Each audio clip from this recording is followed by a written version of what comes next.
to the other side of things, and I do want to talk quickly about the Kentucky perspective, because I do think, even though Kentucky kind of fringe top 20 team, I get it.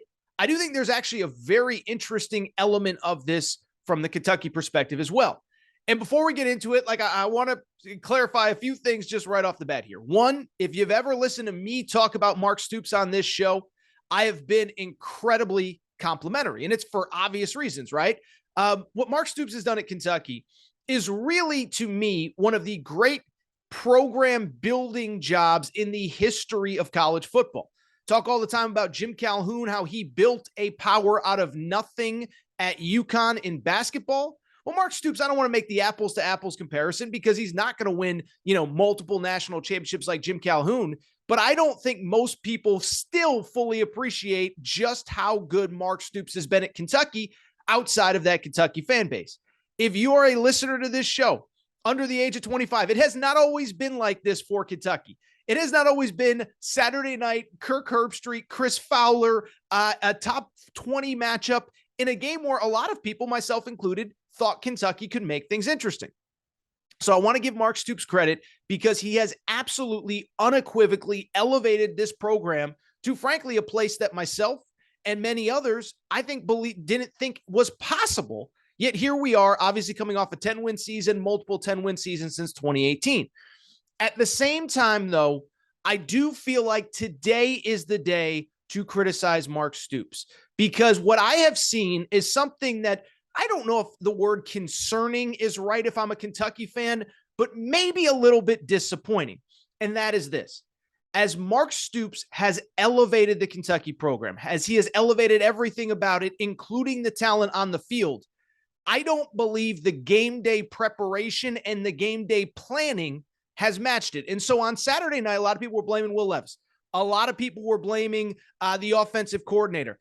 I am going to blame this on Mark Stoops, because as the program has evolved, as the talent has gotten better, he still goes into these big games coaching not to lose rather than to win. And it's a little bit of a disappointing thing for me to see, because I'm really impressed with everything else that he's done. And so to give it kind of the full 365 degree, is that right? 360 degree context. I guess it's 360 degrees, right? 365 days, 360 degrees. You get the point. To give it the full perspective here, what I want to say, just think about why this is a topic. We really have to understand how Mark Stoops built this program. It's been discussed time and time and time again, but I think it's worth revisiting. He knew early on, I am not going to get the caliber of players that Georgia has, that Florida has, that Alabama, that LSU have, et cetera. And so what I'm going to do is build a team in the makeup of kind of who I am and where I'm from. I'm from Youngstown, Ohio, all that stuff. We're going to play really good defense. We're going to be really physical. We're going to be really tough. We're not going to make mistakes. And we're going to wait for you to make mistakes. And that's how we are going to beat you. We're not going to out-athlete you. We're not going to run up and down the field. We're going to have to be schematically smarter. And I don't claim to be X's and O's guy, but we're going to have to be schematically smarter. We're going to have to not make mistakes. We're going to have to narrow the margins, wait for you to make a mistake and win. And by the way, there's nothing wrong with winning like that, right? Illinois right now is about to win the Big Ten West. They're sitting at, I think, 7-1 or 8-1 right now, winning the exact same way. As a matter of fact, do you know who that actually sounds like quite a bit? It's the Iowa Hawkeyes, who ironically, that's where Mark Stoops played. But Iowa, we criticize them a lot, and they deserve all the criticism this year. But they've been mostly really successful doing that exact same thing. They've won Big Ten West championships. Listen, we can make fun of Iowa.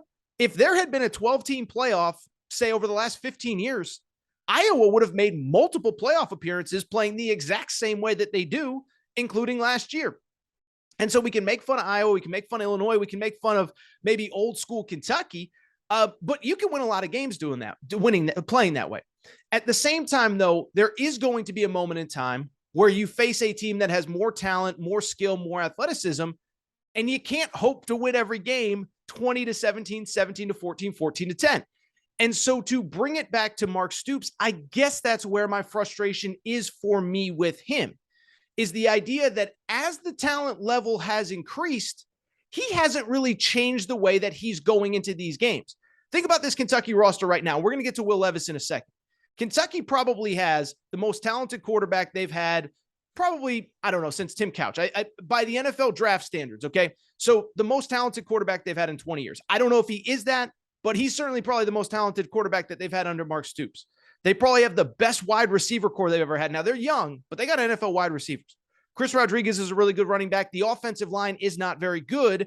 And oh, by the way, the defense is, again, sound and really talented and all that stuff. And so I bring it up because you go into Saturday night, you go back to Saturday night. What was the buzz coming out of that game? It was, oh, Will Levis stinks. Will Levis is overrated. Will Levis is this. Will Levis is that. And what I would say to that is I'm not an NFL draft expert. I'll be blunt. I don't see number one overall talent from Will Levis. But I also can't blame Will Levis because I was watching that game closely. And I know on Twitter it's cool to just crush random things and random people. And Will Levis stinks and he's overrated. And how can he go number one overall? You know what I saw? I saw a guy that maybe he has the talent to be a first-round pick. Maybe he has the talent to be the number one overall pick. I didn't see a coaching staff that put him in position to show that talent off, though. You go back, he had 3 interceptions on Saturday night. Well, 2 of them were in 3rd and long situations where they ran the ball right up the middle, got stuffed twice, and then it was 3rd and long, obvious passing situation. He has to drop back. He has to make throws, and they got intercepted by a really good defense. And so to sit here and say it's all Will Levis's fault, he's overrated, he stinks, he's this, he's that, maybe he isn't that good. Maybe he is. But I saw a coaching staff that isn't putting him in position to succeed. And so that's where my frustration is with Mark Stoops. He's still coaching like it's year one, and he's at a major, major, major talent deficiency. Now, I understand you don't want to try to get into a shootout with Tennessee. That's not what I'm saying at all. But at the same time, here's the bottom line. Part of coaching, part of what you are paid millions of dollars a year to do is to coach, is to evaluate not only the other team, but your own team, to have strengths and weaknesses and figure out how to maximize and accentuate your strengths and minimize your weaknesses. Well, this year's Kentucky team, Kentucky fans, I'm going to pause. I want you to say out loud, what is your team's weakness right now? 1, 2, 3, pause. What is your weakness? It's the offensive line. You have an NFL caliber quarterback that whether we think he's number one overall or not, he's an NFL caliber quarterback. You have great wide receivers. Defense is good. The offensive line stinks this year. And so for Mark Stoops to go into this game and say, you know what? The way to beat the number one team in the country, not number one, top 3 team in the country, maybe number one in the first college football poll is, you know how to stop the number one offense in college football? I get the idea you don't want them going up and down the field. But the idea is not to lean on the run game when the offensive line is your weakest link. And so I am a little bit frustrated and I am a little bit disappointed with Mark Stoops because that's part of coaching, taking the talent that you have at your disposal in this specific season, this specific moment, and maximizing it to its extreme. That is not what he is doing this year, and that is why I am disappointed. Now, why is that? I don't know. I don't have the answers. I've heard all sorts of different things. Maybe he doesn't trust Will Levis, but if he doesn't trust Will Levis, guess what? He doesn't trust any quarterback that he's ever had because this is how he's always coached in big games. I had a Kentucky fan insinuate to me that the way his contract is structured, he's just trying to get to 7 wins so he can roll over into next year. I don't know all that. What I do know was that if there was ever a night to prove to America that you have the number one quarterback in America on your roster, this was it. It wasn't trying to run the ball between the tackles when the offensive line is your weak link. And so I don't fully know what it is. And this is not, and by the way, I think everybody is smart enough to know. This isn't like a Mark Stoops or whatever, blah, blah. That's not what this is about at all. But at the same time, I will say this. He made a big stink about, well, Kentucky's a football school now. Well, football schools don't go 7-5. Football schools don't lose to their biggest rival. And by the way, if you are a football school and you go 7-5 and you get smoked by your biggest rival, we're having questions about your job status come the next day. Now, I don't think we're having, it's not that I don't think, we are not having those conversations. But at the same time, you made a big stink about being a football school. You've talked publicly about getting to Atlanta. And I think those are great things to have and great dreams to have. But if you are to get there, Mark Stoops, you too have to change. You too have to evolve. Nick Saban did it years ago when he went from defense to high-powered offense. Kirby Smart did it last year. He opened up the offense. Not saying you have to win a national championship, but if you keep going into big games like this, let's call a spade, you're going to get similar results every time you play teams with more talent.